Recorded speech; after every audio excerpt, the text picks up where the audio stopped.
প্রতিবেশীর জমিতেও যে আপনার অধিকার আছে সে সম্পর্কে কি আপনি জানেন? চলুন আজকে জেনে নেওয়া যাক প্রতিবেশী জমিতে আপনার কি ধরনের আইনি অধিকার রয়েছে। ধরুন একটি জমিতে আপনি আর আপনার প্রতিবেশী বসবাস করছেন।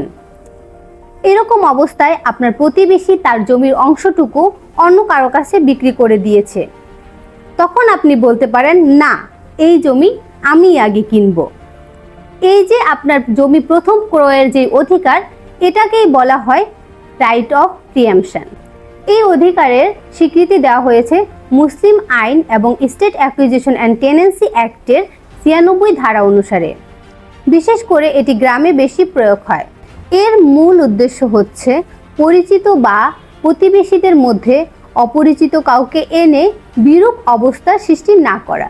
তবে রাইট অফ প্রিএম্পশনের মামলা অবশ্যই আপনাকে ক্রেতার জমি দখলের অথবা দলিল রেজিস্ট্রেশনের ১ বছরের মধ্যে করতে হবে।